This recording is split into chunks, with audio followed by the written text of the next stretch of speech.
Yep, Patty's remote. All right, welcome everybody. If we could please stand for the Pledge of Allegiance.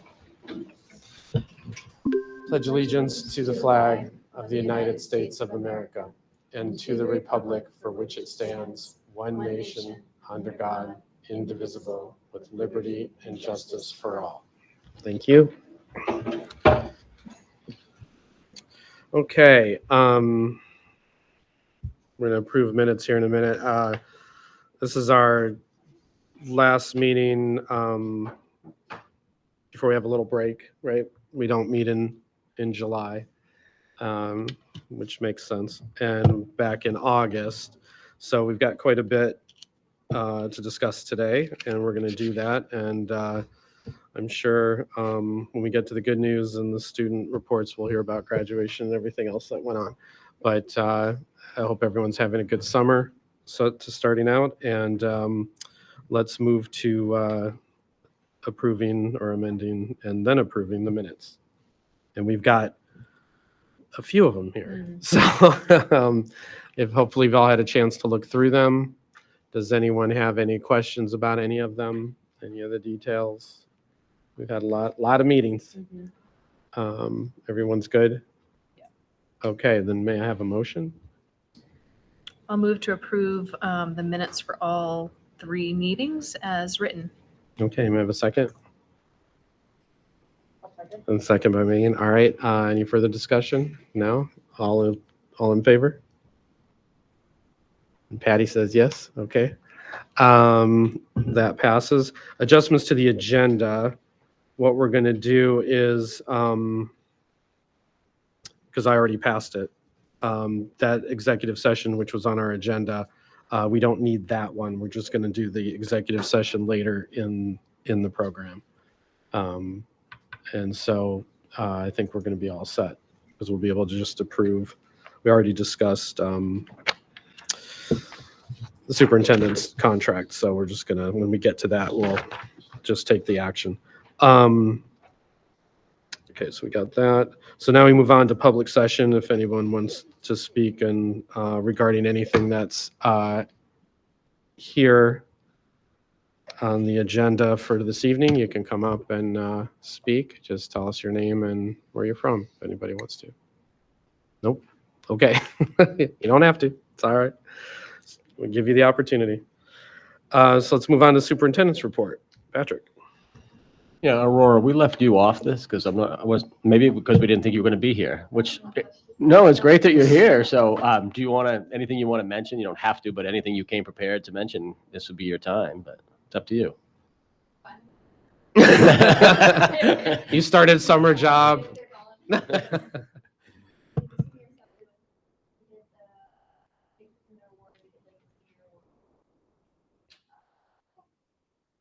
Great.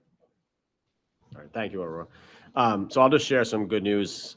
End of the year went smoothly. I do want to thank First Student, who's our private bus carrier, because at the end of the year it was it was a little confusing with which school was ending on what day, just because of the power outages that we had earlier this year. So they did a great job for us. Adult ed graduation, Merry meeting. We had 31 students graduate, and we were at the Orion Performing Arts Center this year. And that's just always a rewarding experience because those students and adults have to go through a lot of challenges, but they end up persevering. Our graduation, not sure the exact date, but it was the first indoor graduation that we've had to have in over 13 years. And I'd like to thank our maintenance staff, custodial crew, Morse High School team, for pulling off such a successful event in a brand new school when we weren't really sure what was going to happen. But everything went smoothly. We used the auditorium for live streaming, and thanks to Dean and his whole crew as well. And the student speakers were excellent this year, so it was really well done. And on that note, with our seniors, I know Eric provided you with some data in the backup, but I'm just going to go through a few of these. So around 160 graduates. We have 127 that have plans to further their education through military, 2-year, 4-year, or a certificate program. 89 students participated in a Bath Tech program. 71 took one or more early college classes for a total of 121 courses. We had 60 that took one or more advanced placement classes for a total of 245 AP courses. 116 were active as part of one or more sports teams or intramurals. 16 members earned the bilingual seal of literacy. We had 9 students that benefited from our Waypoint program and 5 that took part in Olympia Snow's Women's Leadership Institute. And lastly, this is one that we always mention every year, but it's really, it is unique to Morse. We had 85 awards managed by the Alumni Scholarship, totaling $295,000. In addition to these scholarships, through the generous donations of area businesses, private funds, families, and statewide and national scholarships, we announced an additional 103 awards, totaling $515,000 for a grand total of $810,000. Awesome. So, That's always so great. congratulations to our graduating class. We certainly will miss them, and that's all I have. Great. Thanks. Any questions for Patrick? All right. Deborah, financial report. Deb's thinking she's never going to hear this early. Hello. So tonight we're talking about the last of May 31st. But first off, I want to thank the board for your participation in developing another successful budget. And this year was a little bit more challenging than usual, but we did it again, and I certainly appreciate your efforts. So for the end of May, we're at about $35 million. We have 5.3 encumbered for the final salaries, and that will be basically accrued and spent mostly in June. And this report shows 1.3 million for a balance, but actually, as you know, there's a lot of things that happen in June and come through. So I project, probably a few $100,000, and the invoices still come in throughout July that we backdate to the month of June. Subs, we are going to be about $135,000 short, which is better than the 200 that I had originally projected. So that's a good thing. As far as revenue goes, we're at about 95%. We did receive notice the other day that we're going to receive 74,000 more in state subsidy due to out-of-district placements. So that will help us with special ed costs because our contracted fees line in our local entitlement budget is gone. So we've spent all that. So this will help on the revenue side. And the Rev grant, we received notice that they're going to send us $3,500 honorarium that we can spend any way that we choose towards maintaining that program that was at the middle school. So that will be ending. As far as ARP, there's about 141,000, and the majority of that will be spent on the amphitheater. And that's basically it. Okay, great. Any questions? Questions? Any questions for Deb? Yeah, go ahead. Is there money in that if we pass the cell phone policy for cell phone needed equipment? Yes. Is that part of the 6.4% or is It's that? part of the ARP balance. Okay, it's already in there. So even given that. So even given that, we would still have 6.4% remain, we'd have something remaining, or does the whole 141, 109 go to? 141, 109 basically goes will to the be gone. Okay. And what is it in the amphitheater that we're using that for? They're building The an outside. amphitheater The outside. here. Oh, the at thank you. Amphitheater. Huh? All right, Thank great. Thank you. Okay, 9.0, new business. Moving right along, the educational plan progress report. Yeah, Katie and I are going to walk you through this just briefly, but I would say I would like to thank the leadership and design team that we have as a district. About 15 people, very committed group, and they got together on May 16th, and they also meet with our administrators beforehand and to kind of give an update on where we are with our main goals. And on goal 1, you really, I think the ones that we outlined was about our consistent hiring procedures and practices that we have. We feel very confident in those. Retaining quality personnel, you can see the bullets of what this group and the administrators felt were supports for our staff in order for them to be here. Mentoring program, we have one in place. It used to be very, involved and structured, and would take mentors and mentees out of the classroom more than they do now. And so it was a little concerning and whether that was enough. So we're going to be assessing, I'm going to send a survey out to this last year's, teachers that were new to us to find out if they felt like they had enough support or not. But it's trying to really make sure we're doing enough, but being cognizant of the amount of time that people are out of the classroom. Having grade level and department days are proving to be very beneficial. And then for when year-long scheduled professional development, a lot of credit goes to Katie for that in every school that exists.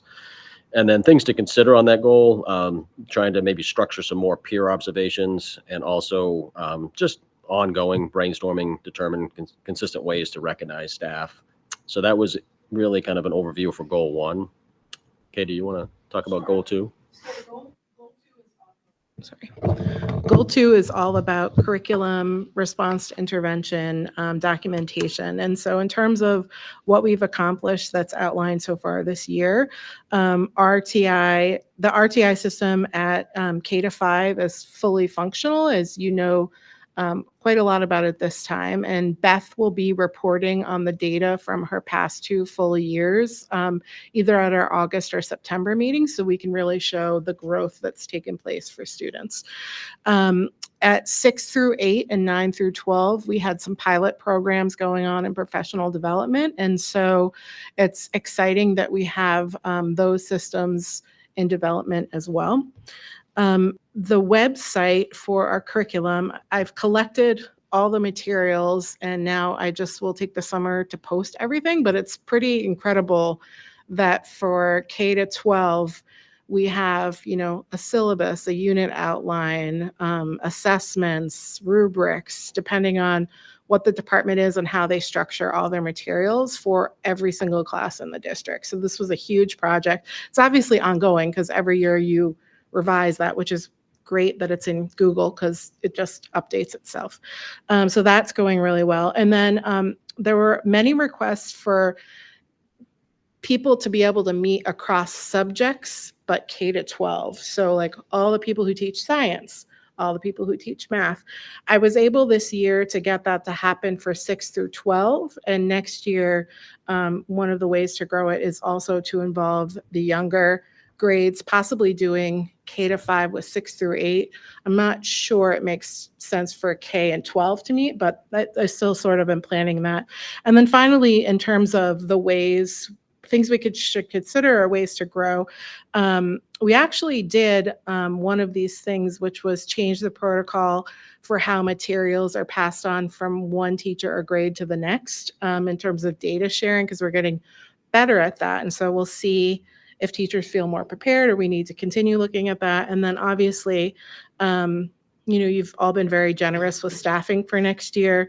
And I know that this staffing need, we have interventionists that are all paid through Title I mostly, but 6 through 12 next year, and beyond, I think we'll want to continue looking at what we're able to accomplish if we don't have interventions at those levels, but we have a structure that we really want to put in place. And that's it. Then I'll take goal 3, safe, respectful, and positive learning environment. Just the first focus, the DEI work, diversity, equity, inclusion, the district committee, and then we also trained every single staff person in the district, and also have a plan for when our new staff come at the end of August that we'll have the same trainer come back and train them so that everybody will be trained. We have a plan for next steps as our consultant kind of is more on a consulting basis instead of working with us. Alice training, middle school and high school, we're in good shape with that. Next step for elementary next year is to actually go through the procedures and the scenarios. They've been trained, but to kind of practice it, kind of mock drills is what we need to do next. District Safety and Security Committee, we have quarterly meetings. We invested in a lot of equipment in the last couple of years. And then this summer, we'll be mapping out all exterior windows and doors at all of our schools and numbering those, working with the Saginaw Sheriff as well as the Bath PD. The Say Something Anonymous reporting system has proven to be very effective for us.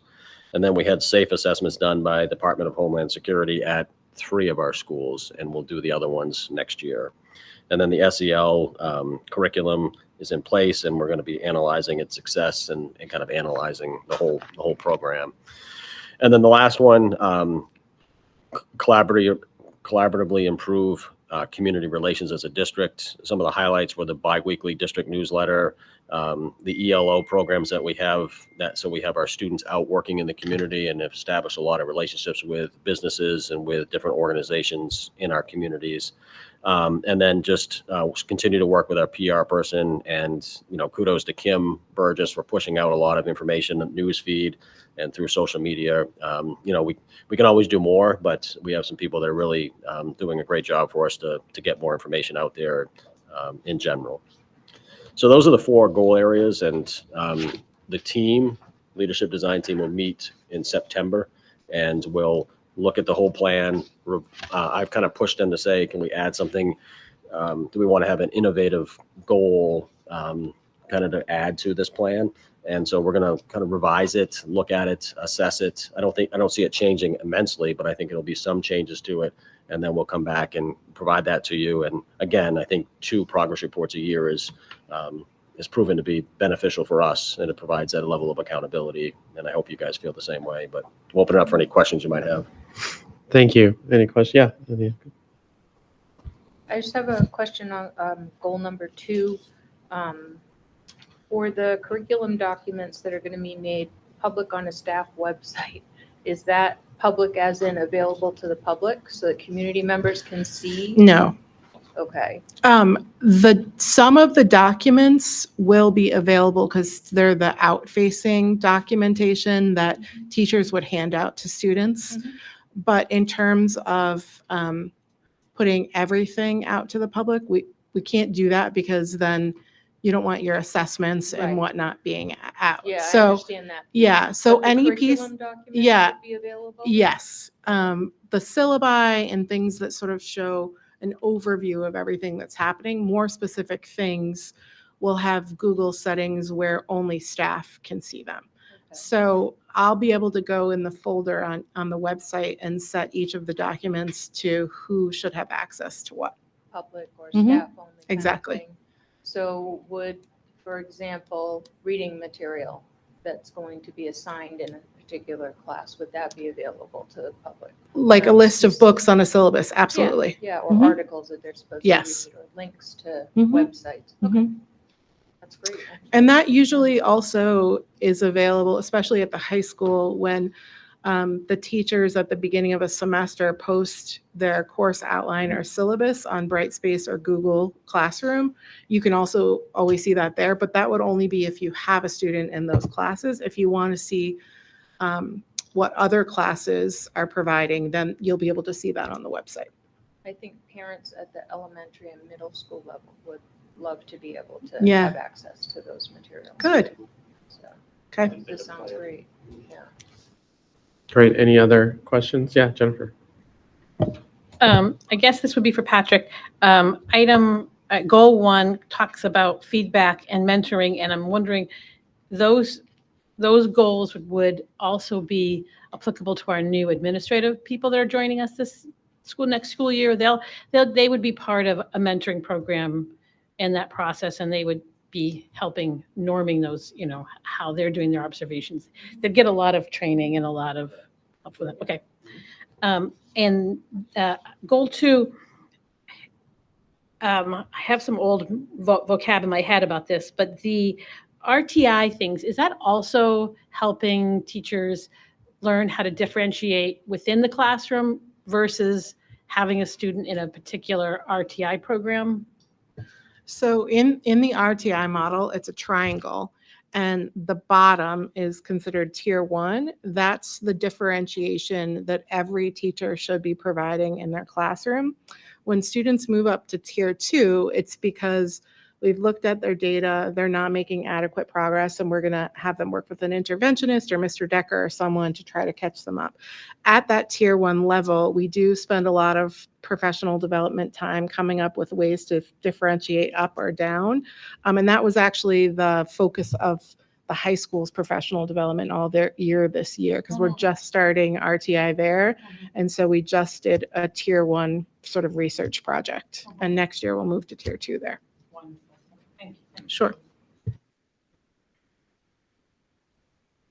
And the last question, I guess, is the K-5 Alice training. I think when we were talking about that before, we were talking about how to do that in a gentle way for young children. And is that still up for discussion and how that would happen, or developing that, or is that already kind of formulated? Sure. So we actually, the reason why we spent so much time with 6 through 12 is we really wanted to figure out what the most appropriate training is for what age group, because the way we did it at the very start is very different than how we do it now. So there are no sort of live, very scary drills.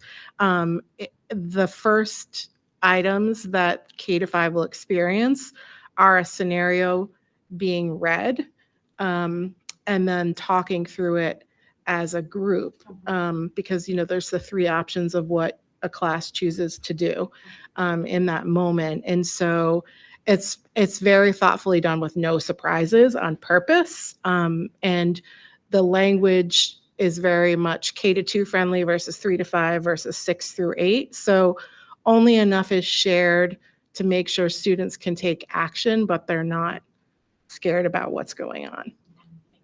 And the level of detail about the incident that's kind of the table talk moment also is developmentally appropriate. Yeah. Any other questions? Jane? No questions, just comments and gratitude. I look at this 3-page document, but I know it's hours and hours and hours of work. And just, going through the year-end celebrations at a 2nd grade level, but also the high school level. And just want to share my appreciation for Patrick and Katie and Kim, who I can never find any typos in the minutes anymore. I do read them. And Deb, and just the level of excellence that RSU1 brings. I get to work with lots of different school departments, and I always say, oh gosh, I wish Patrick were here, Katie were here. So just wanted to mention just that gratitude and appreciation for your leadership. Thank you for that. Any other comments, questions? Yeah, this is an amazing document, and thank you for, I think updating twice a year, it makes a lot of sense. It keeps everybody in the loop and keeps the momentum going, and it's really creating some fantastic work. So thank you all for that. Okay, moving on to 9.2, the climate change resolution. We have a new draft, or new, I guess, action item. Who's speaking to that? Yeah, I don't have a lot to add. I mean, you guys gave your input and asked some questions last time, and then I took that and met with Monica. Micah's out on leave, but we talked about it through technology, and we were comfortable with this version, but I want to make sure that you don't have any questions, or if we may have missed something that you pointed out last time. So I guess we'll just open it up for questions or comments that you have. Any questions about where we're at with this?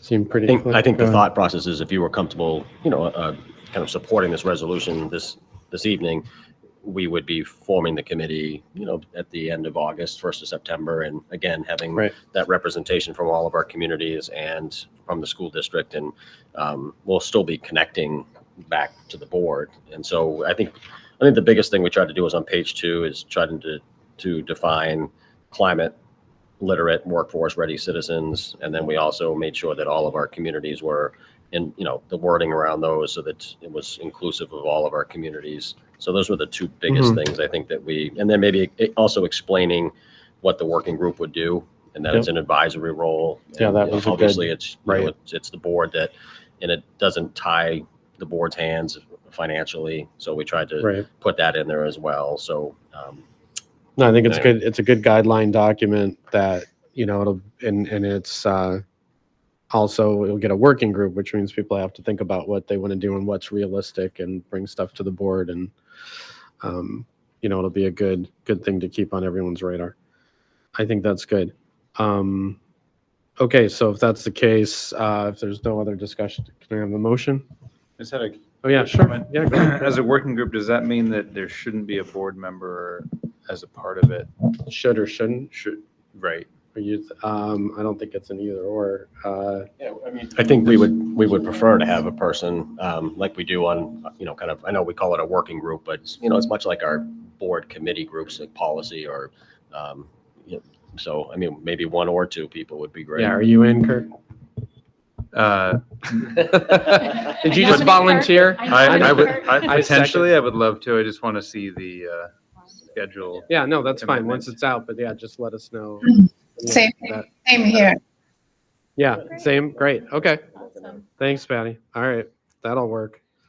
All right, so just need a motion. I'm not sure how to word it because it's a resolution. Well, But I would move that the board supports the climate change resolution. okay. Yeah, that's fair. And second, I'll second. and the second by Anita, and all in favor? All right. Thank you, Patty. Okay. That's done. Okay, now the not controversial at all. 9.3, grades 6 to 12 student cell phone guidelines. This is also an action item, and we Yes. received some information from Katie, some updates.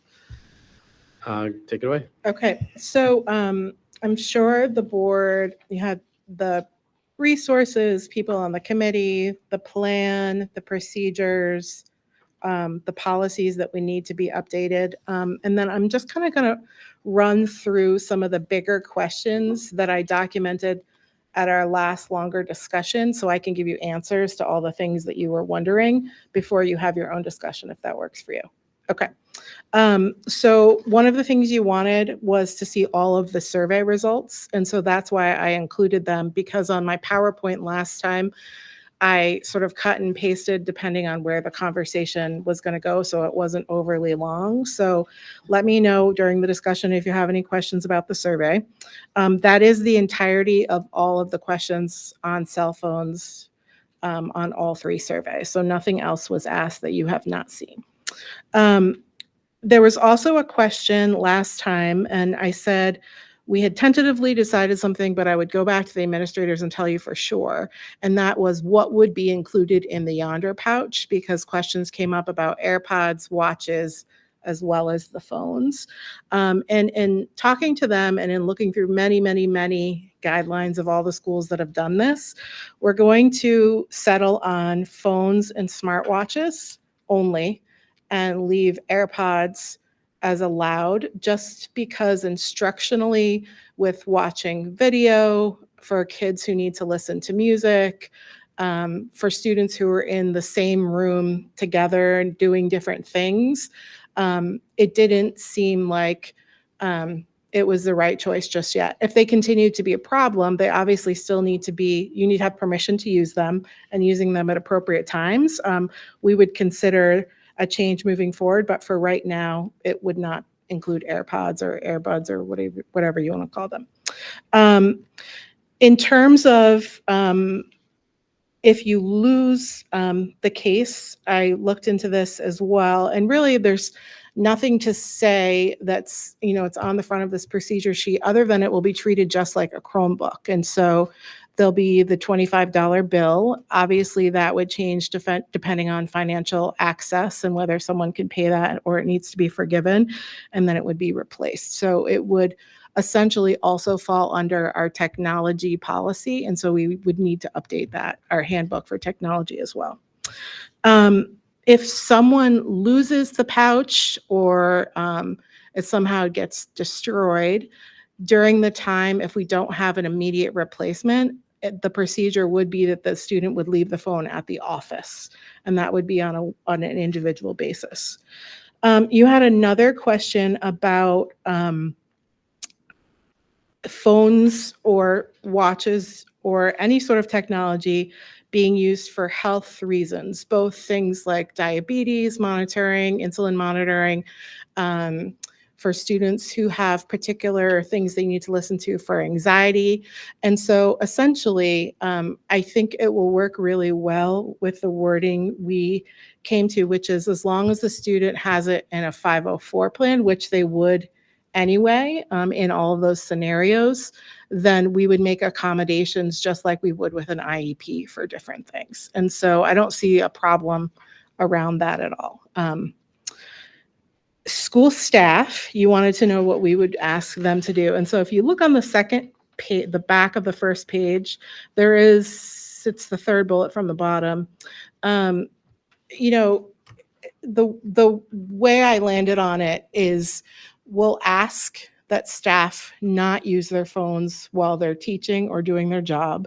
Obviously, during break times or planning periods, they can use it for personal reasons, and that if those guidelines aren't being followed, then principals would handle it on an as-needed basis. And that students would also be aware of that practice because they give us some of our best information. Okay. There was a question about MacBooks or other personal computers that are brought instead of the Chromebooks. There's now a bullet on here, the second one from the bottom, which essentially says that we'll have the same guideline, no texting, no social media. We obviously can't ban that by our own means. It needs to be something that the student follows. And so again, that will be addressed as situations happen. And the consequence would be the same for having a phone out of a pouch, for instance, and would follow the same tiers. It would have to be more of an honor system, but that's okay. And I think to make this work, we need to be okay with the gray areas too, because it's never going to be a perfect system. And we want students to be able to bring their own devices to school if that's their choice. Okay, there was a question about how will videos be taken for instructional purposes. All of the Chromebooks have cameras. All the classrooms have document cameras, each one. And there's also a set of document cameras, class-wide set that can be signed out. So that shouldn't be a problem at all. Is it as easy as, picking up your phone and no, it's not. But it can be done. There was another question about why isn't this for kindergarten through 5th grade? And we talked about this as a whole administrative group.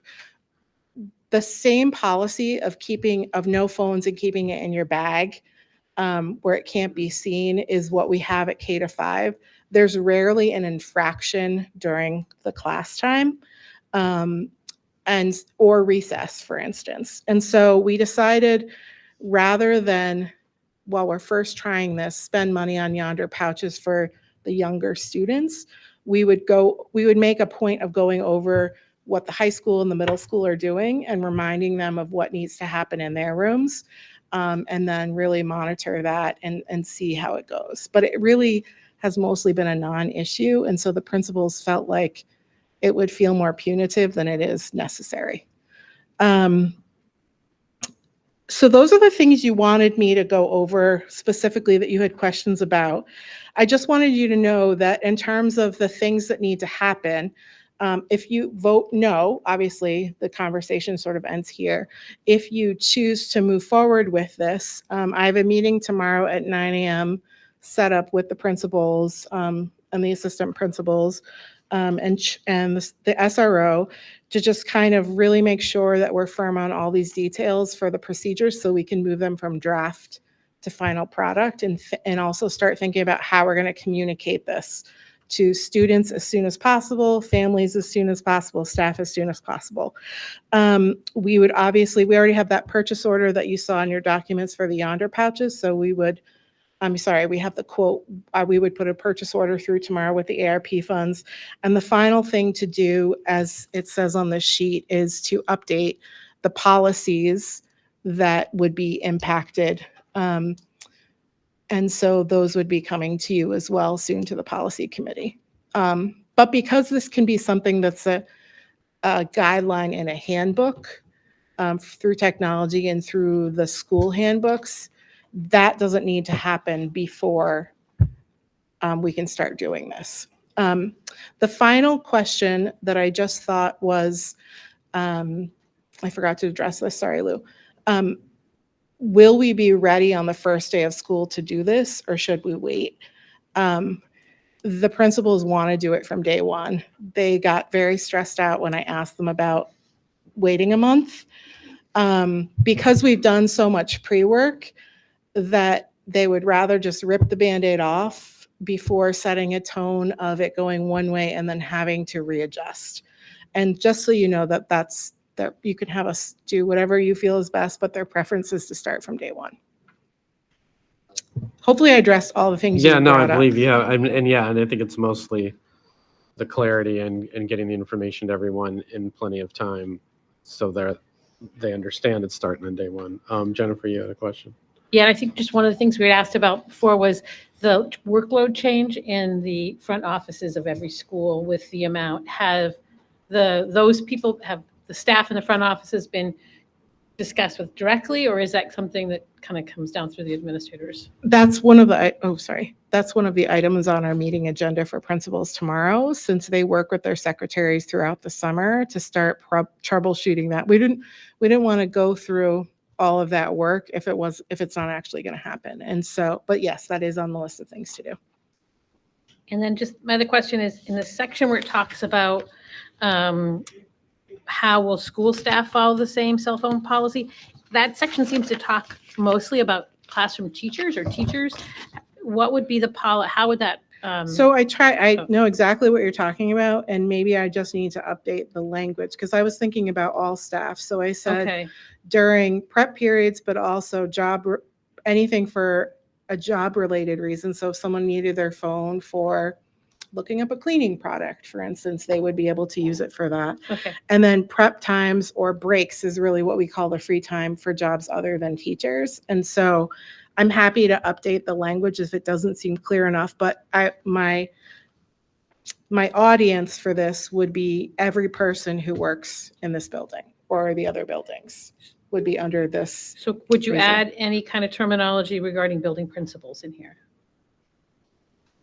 Well, I would just consider them staff. Okay, because they don't really have break time. Like I was looking at the things that didn't really, I don't Yeah. think of a principal as having a specific break time or a prep time. They're, I think that all of us feel very strongly about this, and so they would only use it as needed. okay.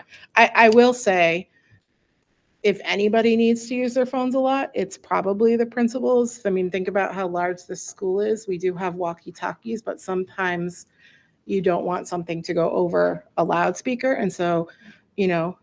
Scalise and Mr. Varney will need to text each other about an emergency or quickly call someone. And so I wouldn't want them not to carry their cell phones on them. Right. But I was thinking of how students see that and just how to say, we're using them, but they are really for, the Right. health and safety of our school and everybody. We're not saying, don't use your phone and then we're on it all day Right. long. But okay, thank you. Thank you. Other questions? Patty, you have anything? I do. Go ahead. So would it be possible to just lock them when they go into the classroom and then allow the kids also to use them during prep time and breaks?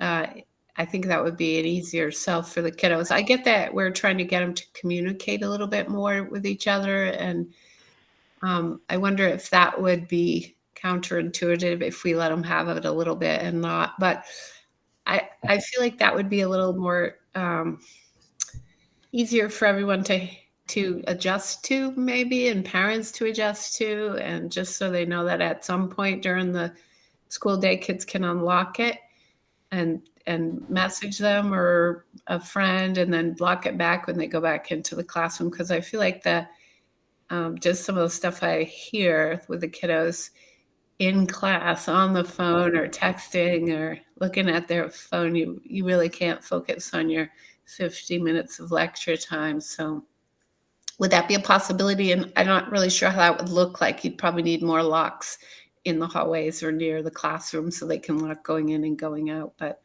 just something I was thinking about. Thank you. Go ahead. So my honest answer to that is no.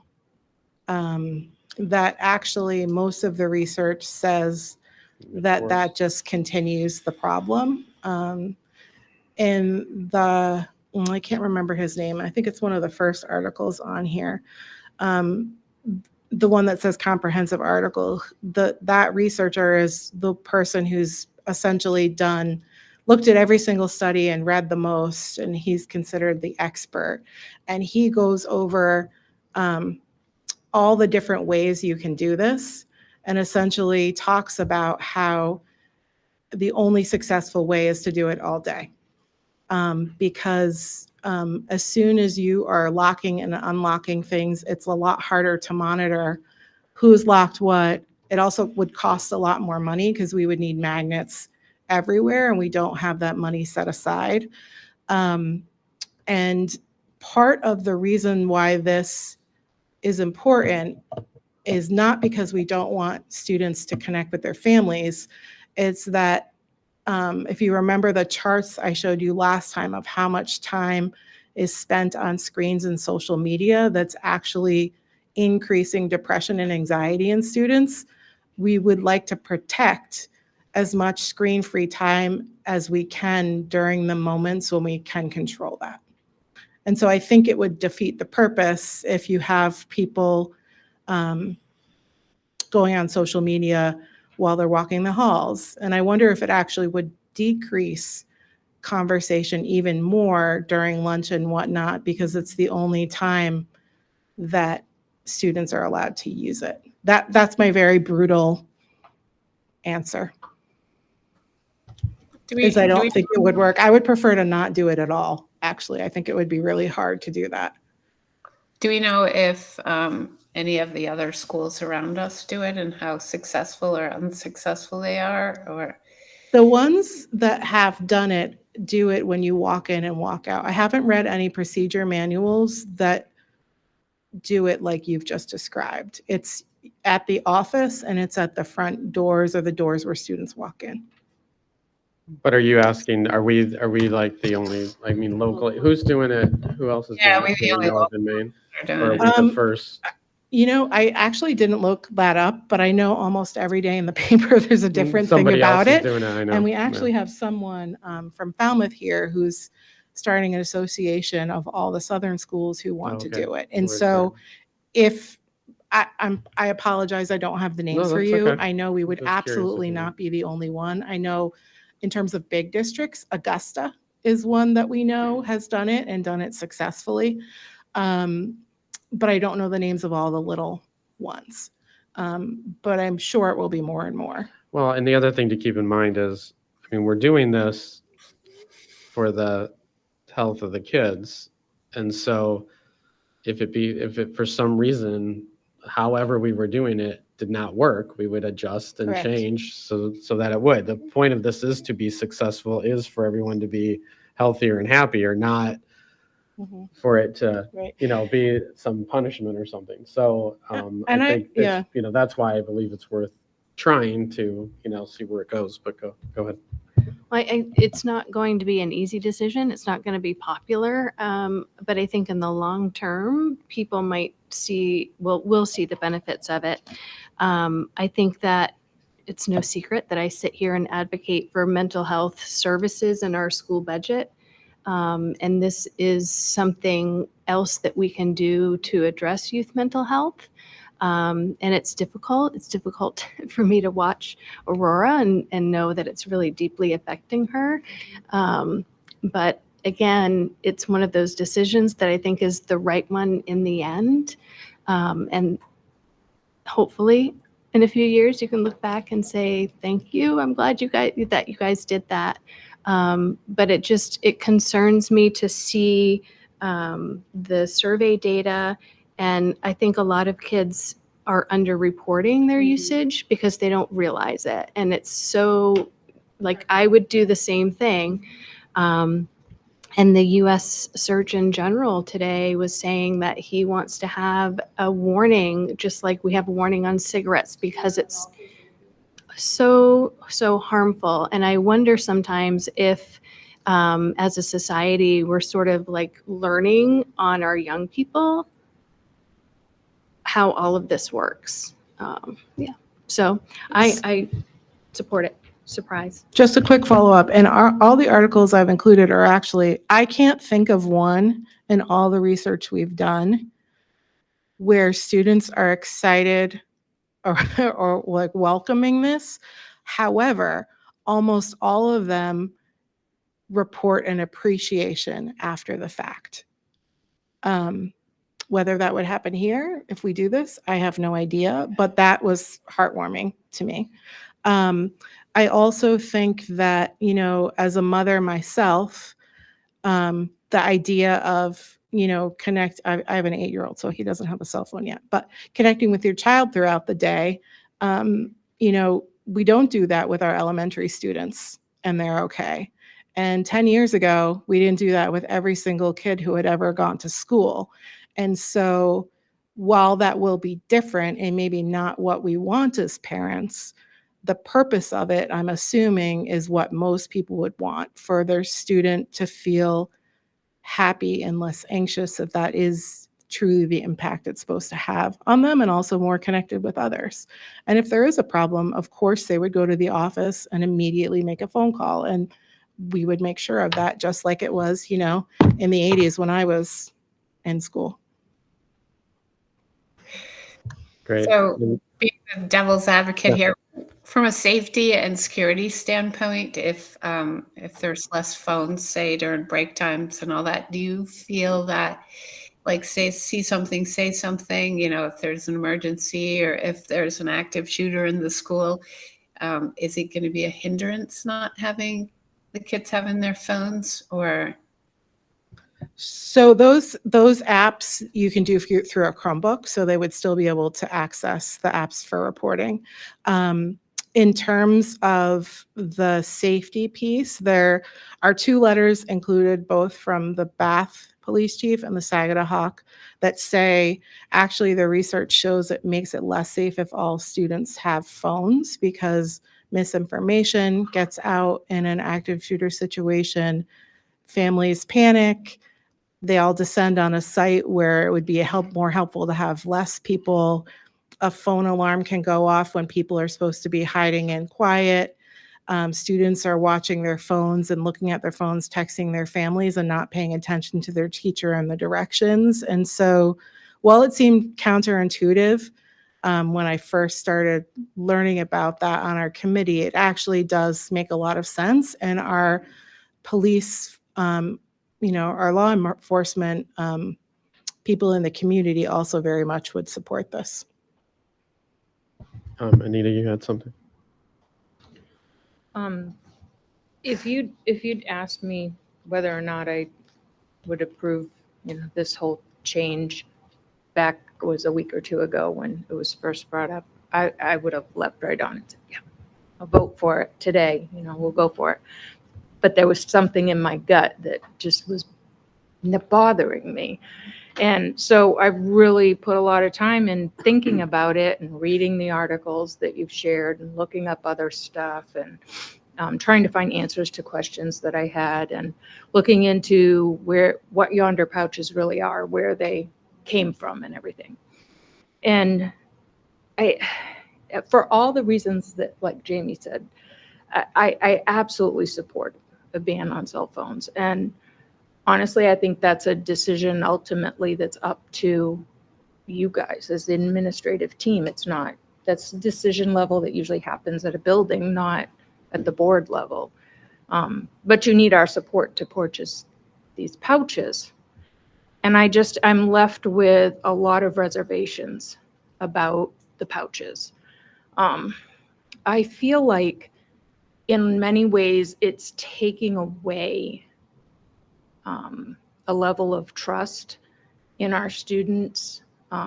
It's communicating that we believe that they lack competence and the ability to self-manage and to learn from natural consequences, to follow rules.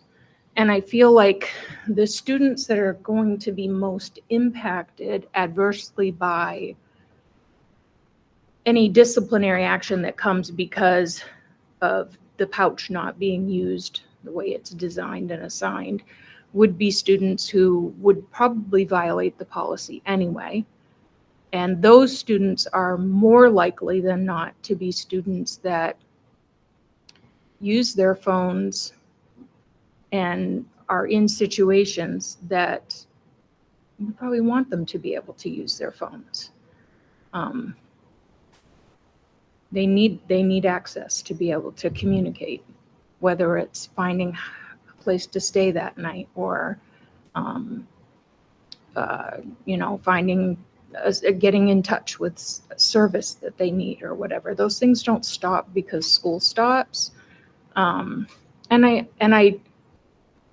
The ban on cell phones creates that safe place. So I agree with that, but I just feel like adding the pouches into it it almost borders on draconian. It just does not feel right to me. It just sits really wrong.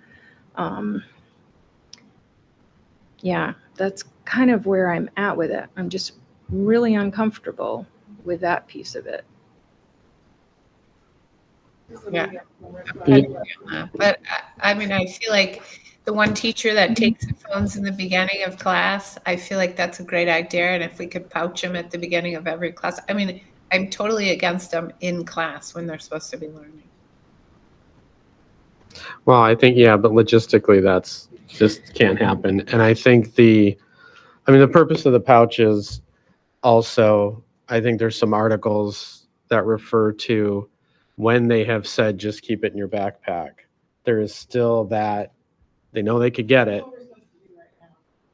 Right, it's what you're supposed to do right now, and it doesn't happen. But it happens to some extent, but then people are always pulling out. So I think that's part of it. Go But then that comes down to what it really is the problem then. Is it that the students are just violating policy and rules willy-nilly and there's no true consequences? Is it that the rules that we already have are not being enforced consistently and fairly and equitably? And unless we address those things, putting phones in pouches is not going to fix that problem in the long run. It puts a Band-Aid on it, and it's a $34,000 Band-Aid. And I think about all the things that we cut out of the budget this year, that where could we use that $34,000? What materials or supplies our teachers, have agreed to go without so that we could make this budget work? And we're going to dump this money all on a bunch of pouches and then have to sustain it down the road. And I think there's some things that need to happen for any cell phone ban to work. We've got to provide superior quality supports and education for our students around safety, using cell phones, health education, wellness, social emotional learning. We have to do that. We have to make sure our staff and faculty are held accountable, that we don't have the one teacher who takes everybody's phone at the beginning of class and then the cool teacher next door. That's not okay. That shouldn't be happening. And giving them all a yonder pouch, giving the students all yonder pouches is, to me, in that aspect, feels like babysitting the staff and faculty. And that's just, no, hold them accountable. That's the building administrator's responsibility, is to supervise their staff and faculty and make sure that those rules are followed consistently and fairly. And if you're not going to apply the rules now, why? It just doesn't feel good to me for a lot of those reasons. So That's fair. I can't make you feel differently, but what I will share, because we talked a lot about this, and how in schools there are a lot of rules that take power away from students. And this would be yet another one. But the screen time and social media use is now considered an addiction. And to me, that's what makes this different between that and the fact that your frontal lobe, which helps you with decision making and impulse control, isn't fully developed till you're 21 or 22. I think we have our students make a lot of really important decisions throughout the day.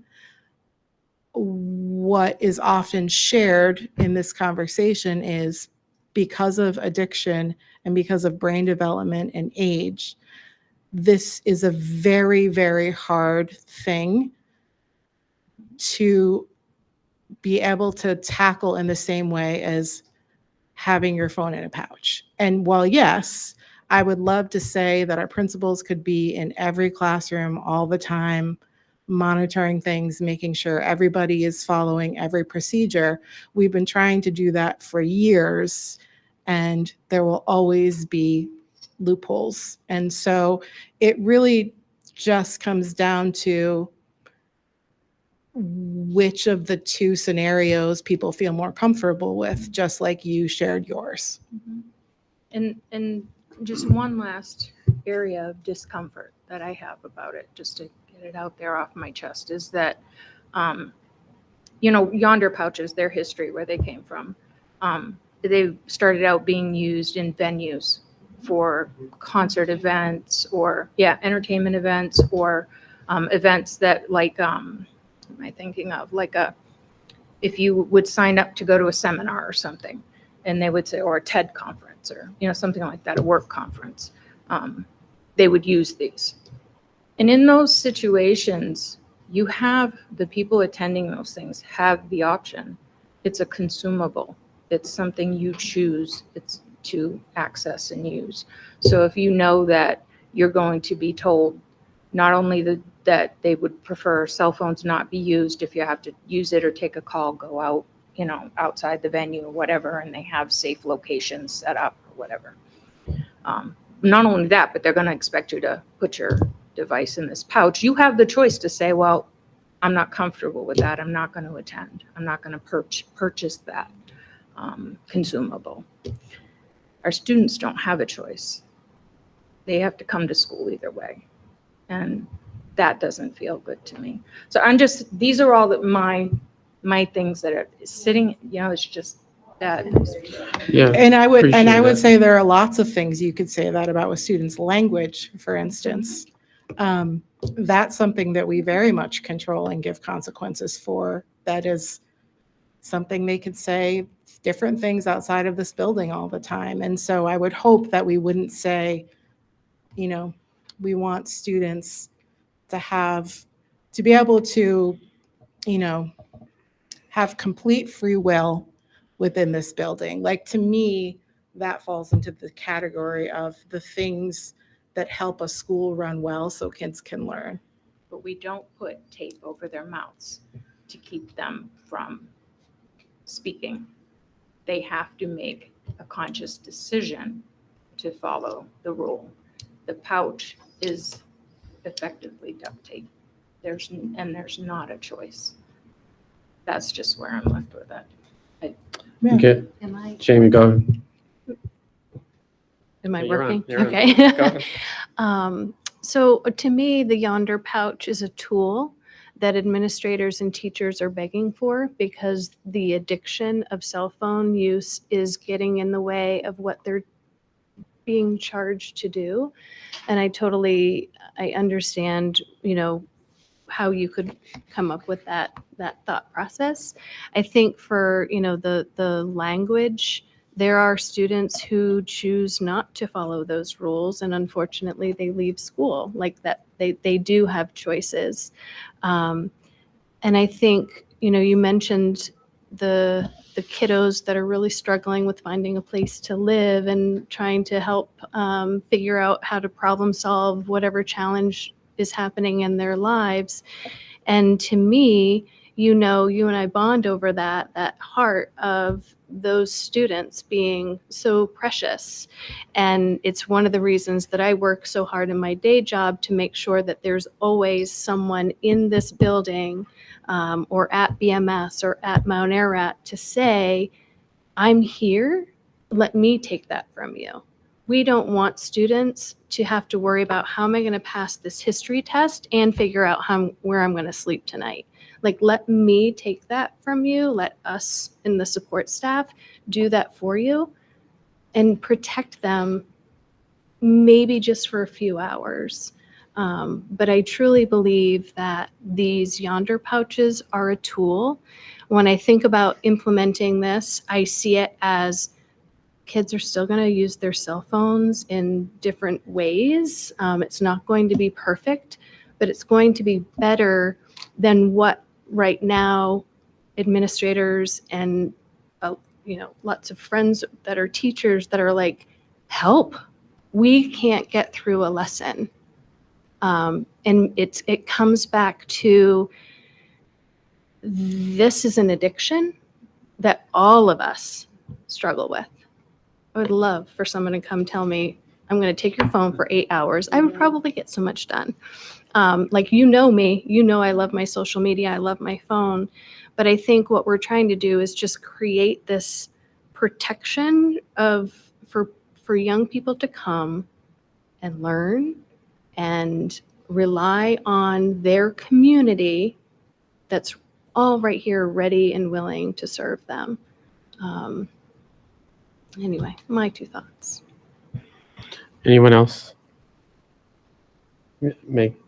I'll just echo what Jamie said, and I think back to myself, like, I'm totally addicted to. I wish somebody would take away my phone. And like, the one I have been to an event where I had to use the Yonder pouch, and it was actually a relief because I didn't have that. I kept going like to my phone, but then I was like, I can't do anything about it. And the other thing I think about too is like when I go up to camp and there's no service at all. It's perfect because I don't even go to my phone because I know there's nothing I can do on it. So it's actually lets me enjoy, and my whole purpose for going away. And I think it's just like she said, a tool where it gives, yeah. And they're still kids, and they're still figuring out school is full of rules, just like work is full of rules. And we have to help them.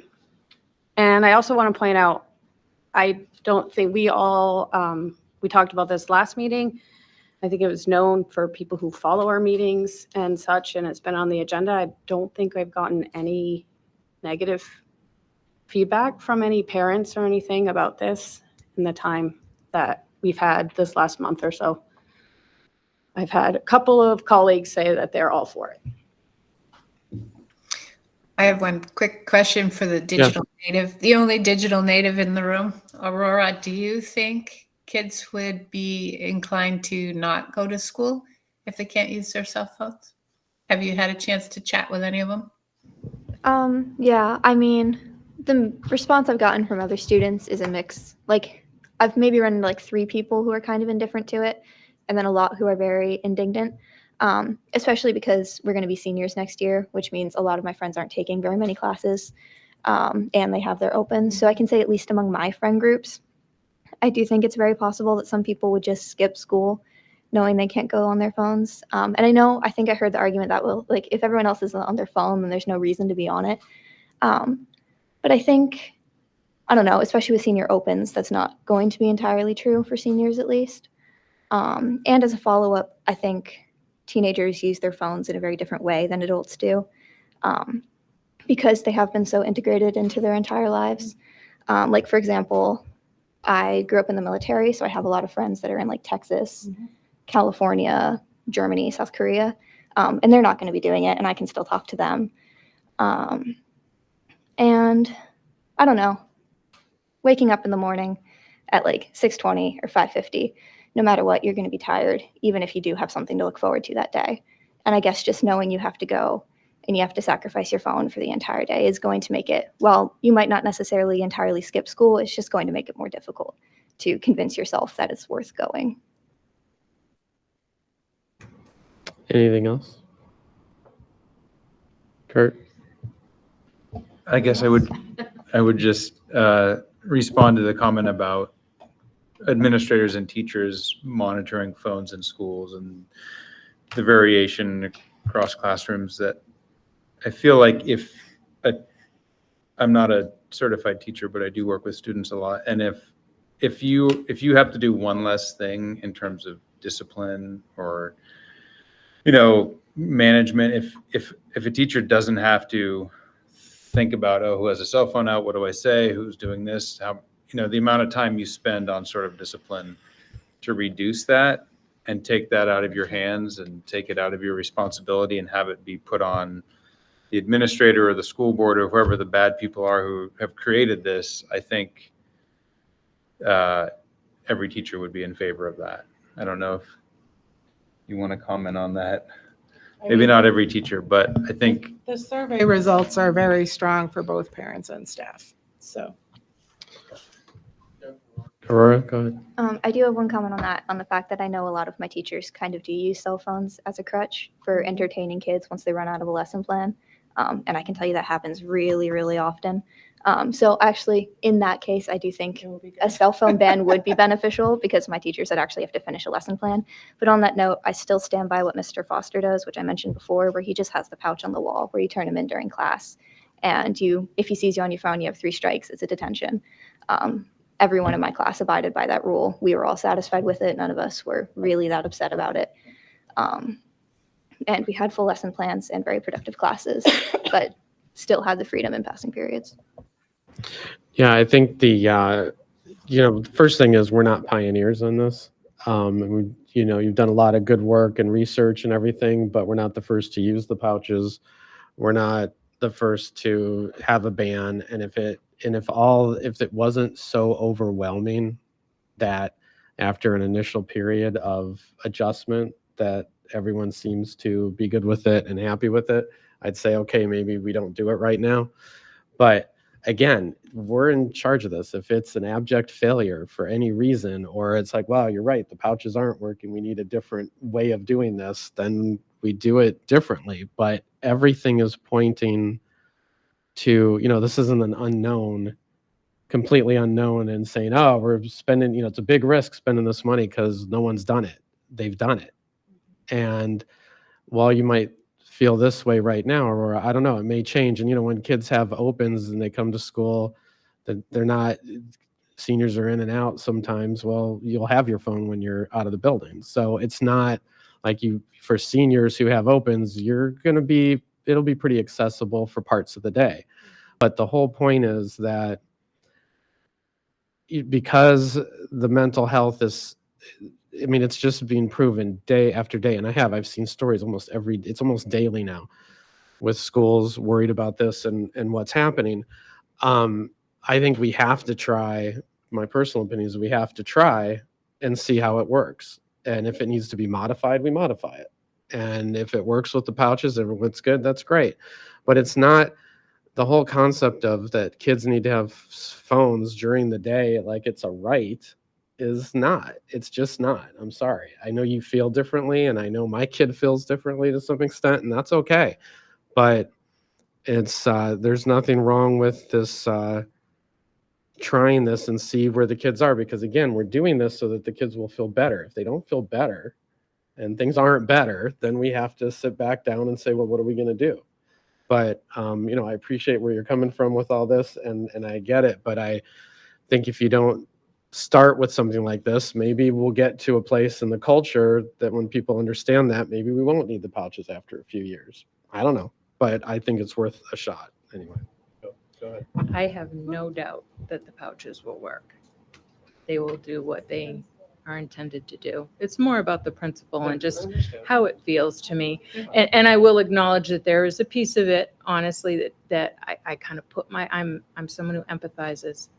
And boy, if you were trying to do this to me, it would be a hard pill to swallow.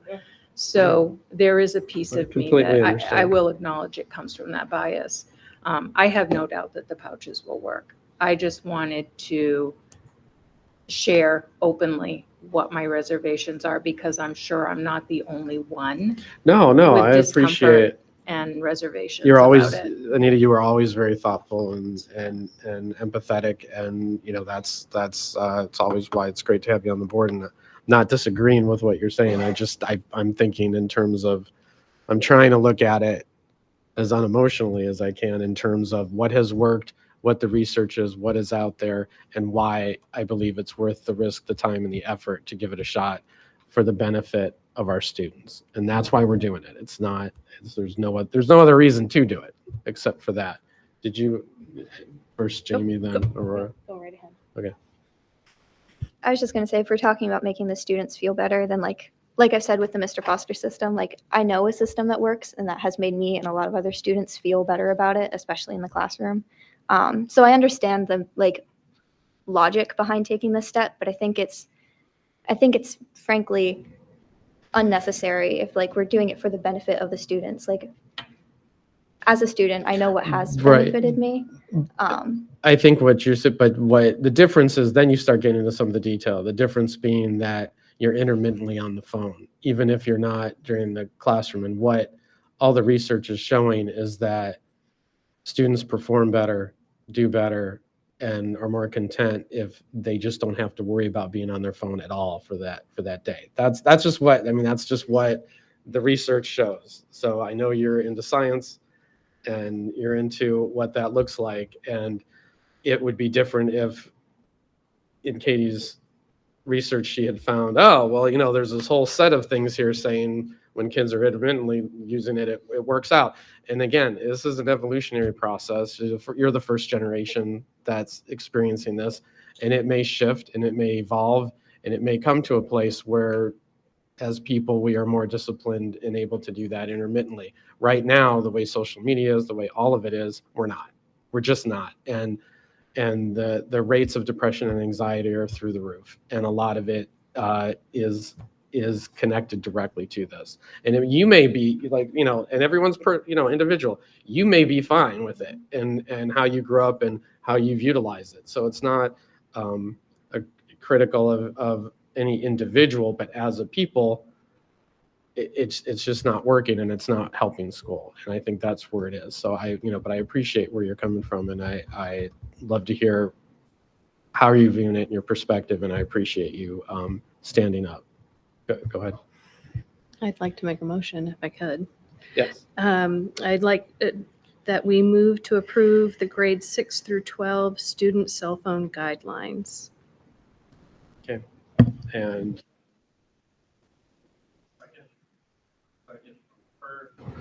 is there any further discussion? All right, all in favor? What do we have? Any opposed? One opposed? Two opposed? Yep, okay. So 2 opposed, but the motion passes with the majority. Thank you all for a very, very good, necessary discussion. I appreciate where everyone's coming from. We're going to work on this together, and we're going to see where it goes. And thank you all for your honesty and concern. And I promise you, we're gonna monitor it, and we're gonna see where we head with this. Okay. All right. Thank you all very much. Do you have metrics for measuring its success or failure, or we're just going to kind of, I guess Katie probably be working on that this summer. Well, she's going to work on me. So now, because not everything was set up completely, now that we are saying yes, go forward, they're going to have to work on all of that in terms of, everything from some of the details. We were still concerned about making sure that office staff isn't overwhelmed, that how are we going to communicate it? How is it going to work? And, we'll have to give it some time into the new school year, but they'll come up with these and communicate clearly to the community over the summer.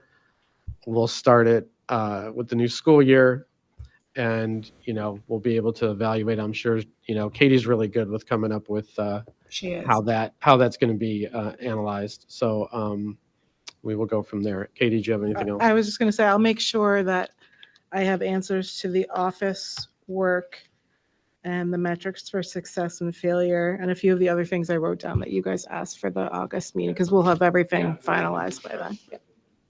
Okay. Does that work for you, Patty?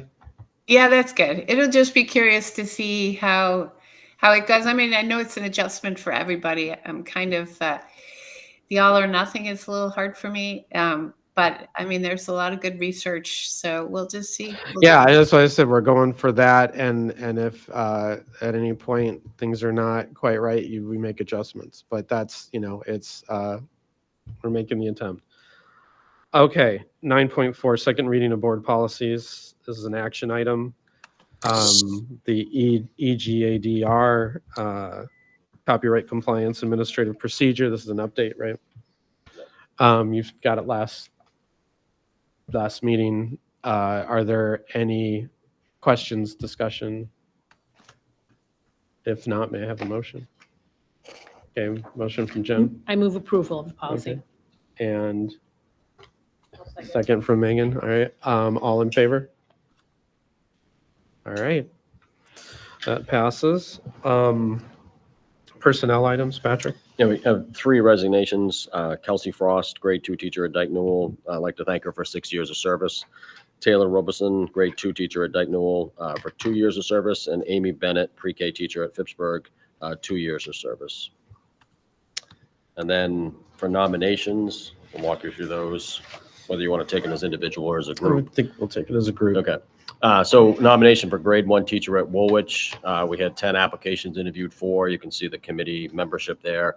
And we're excited to recommend Maureen Smenkowski, who Maureen is currently an ed tech for us at Woolwich.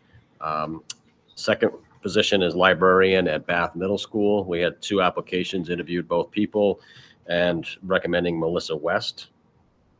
And then the last one is one of our social workers. That would be split between Dyke Newell and Fisher Mitchell. And we're recommending Ashley Hale. And again, 2 applications, interviewed both people. Okay, so this, can we take this all together? And may I have a motion? Yep. Thank you, Anita. Second? Megan? Okay. Any further discussion? Everybody's good? Clear? Okay. All in favor? Okay. Thank you all. 9.7. So what we had discussed at our last meeting, superintendent's evaluation. This is to approve the superintendent's contract for the 2024-2025 school year. And I'd just like to say thank you to Patrick for all your hard work. This is a particularly difficult year on a lot of fronts, and you always rise to the occasion, and we so appreciate your leadership. It means a lot. It means a lot. So why we're able to run as smoothly as we do, why we can have disagreements in these discussions about different things and come to some resolutions, and you really set the tone, and I appreciate that very, very much. May I have a motion? Make a motion to approve the superintendent contract for the 24-25 school year pursuant to the terms discussed in executive session. Great. A hearty second. Okay, good. And any other questions or discussion? And all those in favor? All right, that's unanimous. And thank you again. Thank you, sir. All right. Okay, so this is for, what is this? Okay. Yeah, the next item is just, we need you to, someone to make a motion. It's really, we're passing around to you the actual votes for the budget. And I know it's a mouthful, computation and declaration of votes, but we just need a motion and a second. And then at the end of the meeting, we'll have you sign this. So that's all we really need. But these are the, again, by town, you can see who voted in the affirmative, who voted against the budget. Mhm. And so just, it's really a formality that we have to have a motion. And then at the end, we'll have you sign it along with 9.9, which is verify the town assessments. Okay, so this What's it? I'm sorry. I should ask this. 9.8. What's 9.9 then? 9.9 is just something that we have to have you guys sign for each town. Okay. And I have them now, right? You gave it to Okay. me. Okay. So at the end of the meeting on 9.9. Oh, at the end of the meeting, we'll do this, yeah. but this is just the official approval. Right. Okay, so I need a motion to approve. You don't have to read the whole. No, thing. no, Just that you approve the The title. computation and declaration of votes, that's all. So I move to approve the computation of declaration of votes of the June 11th, 2024 budget referendum. There you go. Second? This wasn't John Morrison. No. No. Go ahead. All right. All in favor? Okay, so then, and then 9.9 is simply that we will, so nobody run off, Sign just, we both have to lines. sign that stuff when we're done. She can, Yeah, I was gonna say, I can swing by the office tomorrow if you need me to if sign you it. need it too. Do you need it, or do you just need the quorum? Yeah. Okay, I think with the majority, we'll probably be all right. Okay, yeah. Okay. 9.10, authorize superintendent to hire staff over the summer on the board's behalf. This is something we do every year so that we can all get July off. Yes. Go ahead. I move to authorize the superintendent to hire staff over you. the summer on the board's behalf. Second by Anita. Any question? Okay, all in favor? Great. And now we move into executive session pursuant to MRSA 4056D to discuss labor contract negotiations. And then when we come out, it's a matter of approving and moving on to the setting the next meeting date. So not much business when we get back. May I? Motion to enter executive session? And a second. So you're all set. Patty, because we obviously get you the executive session. Since you're there. You have all the information.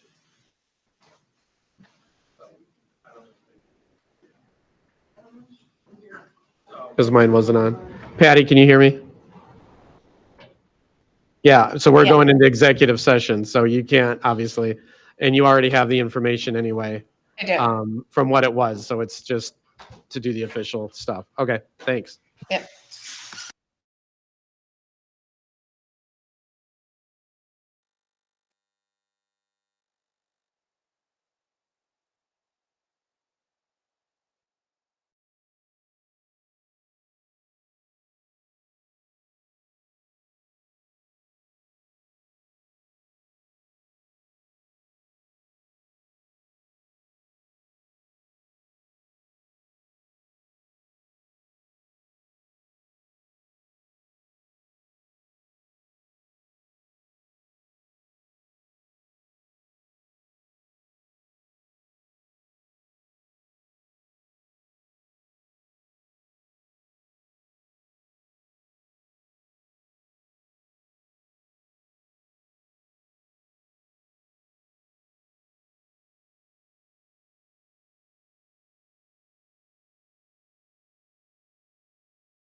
And where's my stuff? Oh, I got this other thing. All right. So now we need a motion. Yeah, I move to approve the 2024-2027 proposed contract between RSU1 Board and RSU1 School Administrators Association. And a second from, Second. okay. And any further discussion? No? All right. All in favor? Okay, that passes. Let's see. And then board goals, anything for today, Jennifer? Yeah, I think that our review of the, just wrote this down, just a second. Of the education plan. Yep. Of the education plan progress report, I think met 3 of our goals. Great. Yeah, it's a big deal. Yeah. Okay, so next meeting date is again off in July. Next meeting date will be August 26th, and may I have a motion to adjourn. So moved. Second, all in favor? Okay, we're adjourning, but hang out for a minute. We have to sign a few things.